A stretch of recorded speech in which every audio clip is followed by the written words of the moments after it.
پالکرتی assembly حلقے کے چنور گاؤں کے کم از کم 30 کانگریس کارکنوں نے جمعرات کو حیدرآباد میں ایک پروگرام میں پنچایت راج اور دیہی ترقی کے وزیر ارابلی دیاکر راؤ کی موجودگی میں حکمران TRS پارٹی میں ہو گئے شامل۔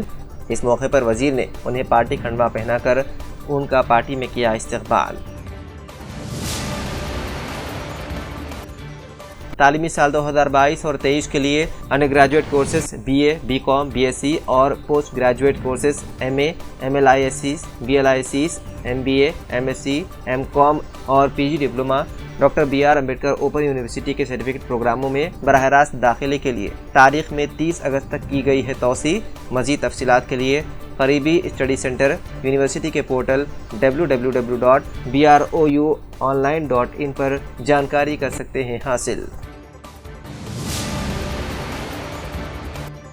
TRS رکن قانون ساز کونسل کے ایک ایوتا نے بلقیس بانو عصمت ریزی معاملے کے مجرمین کی معافی پر سوال اٹھاتے ہوئے کہا کہ عصمت ریزی اور قتل جیسے گھنونے جرائم کے مجرموں کو ملک کی آزادی کے موقع پر رہا کرنا یوم آزادی کے مبارک دن کو داغدار کرتا ہے۔ انہوں نے مجرموں کی رہائی کے واقعے پر رد عمل ظاہر کرتے ہوئے گجرات کی BJP حکومت نے 5 ماہ کی حاملہ بلقیس بانو کی عصمت دری اور اس کے 3 سالہ بیٹی کے قاتلوں کو معاف کر کے وحشیانہ سوچ کو فروغ دیا ہے۔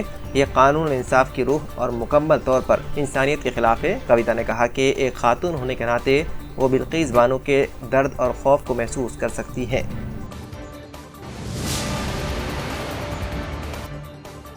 محکمہ اقلیتی بہبود کے زیر انتظام ادارے Telangana state minority study circle Hyderabad کی جانب سے تعلیمی سال برائے سال 2022 اور 23 اقلیتی طلباء و طالبات کے لیے UPSC CSET سال 2023 سول سروسز کی مفت کوچنگ کی جا رہی ہے فراہم۔ اس سلسلے میں آن لائن درخواستیں www.timris.telangana.gov.in پر 22 اگست سے دستیاب ہیں۔ درخواستیں آن لائن کی آخری تاریخ 1 ستمبر مقرر کی گئی ہے۔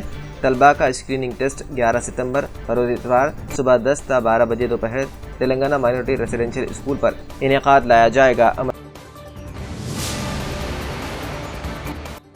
حیدرآباد میں چلتی کار میں اچانک آگ لگ گئی، تاہم کار میں سوار افراد کی جان چوکسی کی وجہ سے بچ گئی اور وہ محفوظ رہے۔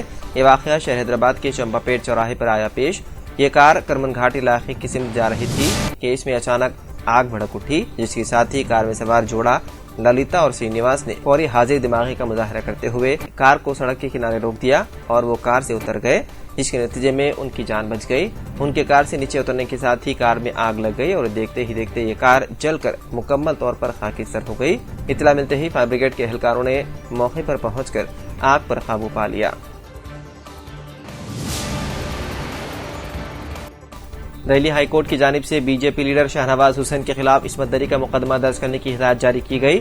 شاہنواز حسین نے ہائی کورٹ کے اس فیصلے کو سپریم کورٹ میں چیلنج کیا۔ عرضی دائر کرتے ہوئے شاہنواز نے درخواست کی تھی کہ معاملے کی جلد سماعت کی جائے، تاہم سپریم کورٹ نے جلد سماعت سے کر دیا انکار۔ متاثرہ خاتون نے الزام لگایا ہے کہ شاہنواز حسین نے چھترپور میں واقع فارم ہاؤس میں انہیں جنسی زیادتی کا نشانہ بنایا اور جان سے مارنے کی بھی دھمکی دی تھی۔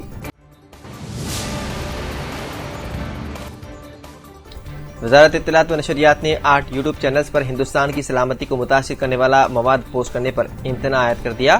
اس فہرست میں ایک پاکستانی یوٹیوب چینل بھی شامل ہے۔ وزارت اطلاعات و نشریات نے ان یوٹیوب چینلز کو پروپیگنڈا پھیلانے پر IT رولز سال 2021 کے تحت بلاک کر دیا۔ جن یوٹیوب چینلز پر پابندی عائد کی گئی ہے ان کے 114 کروڑ ویورز اور 85 لاکھ سے زائد سبسکرائبرز ہیں۔ ان چینلوں پر ہندوستان مخالف مواد پیش کیا گیا تھا اور اس کے ذریعے آمدنی کی جا رہی تھی۔ آپ کو بتا دیں کہ 21 دسمبر سے تاحال 102 یوٹیوب چینلز کو کر دیا گیا ہے بلاک۔ بلقیس بانو معاملے میں عصمت دری اور قتل کے مجرموں کو رہا کیے جانے کے خلاف دہلی کے جنتر منتر پر کیا گیا مظاہرہ۔ بلقیس بانو پر کیے گئے گھنونے جرم کے قصورواروں کو گجرات کی BJP حکومت کی طرف سے رہا کیے جانے کے خلاف اور عصمت دری اور قتل کے تمام 11 مجرموں کو جیل بھیجنے کے مطالبات کو لے کر خواتین تنظیموں نے دہلی کے جنتر منتر پر کیا احتجاج۔ اس دوران مظاہرین نے BJP حکومت کے خلاف نعرے بازی کی اور کہا کہ عصمت دری کے مجرموں اور قاتلوں کی سیاسی پشت پناہی پر پابندی عائد کی جائے اور رہا کیے گئے تمام قصورواروں کو دوبارہ جیل بھیجا جائے۔ سینٹر فار اسٹرگلنگ وومن یعنی SCW اور AIDWA سمیت متعدد تنظیموں کی جانب سے کیے گئے اس مظاہرے میں بڑی تعداد میں خواتین نے کی شرکت۔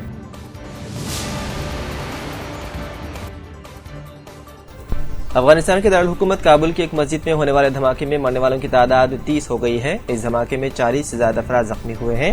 میڈیا نے محکمہ دفاع کے ایک ذرائع کے حوالے سے بتایا ہے کہ کل کے دھماکے میں ہلاک ہونے والوں کی فہرست میں نامور مذہبی عالم امیر محمد قبالی بھی شامل ہیں۔ اب تک کسی دہشت گرد گروپ نے اس حملے کی ذمہ داری قبول نہیں کی۔ طالبان نے دعویٰ کیا ہے کہ ان کا افغانستان پر مکمل کنٹرول ہے، لیکن اسلامک اسٹیٹ دہشت گرد گروپ یعنی IS کے عسکریت پسند پورے ملک میں شہریوں اور پولیس پر حملے کرتے رہے ہیں۔ یہ دھماکہ چہارشنبے کی رات عشاء کی نماز کے دوران کابل کے خیرخانہ کی صدیقہ مسجد میں پیش آیا۔ رپورٹ میں بتایا گیا ہے کہ دھماکہ اتنا طاقتور تھا کہ مسجد میں ہر طرف انسانی اعضاء بکھرے ہوئے پائے گئے۔ وہیں جاں بحق ہونے والوں کی تعداد میں مزید اضافے کا ہے امکان۔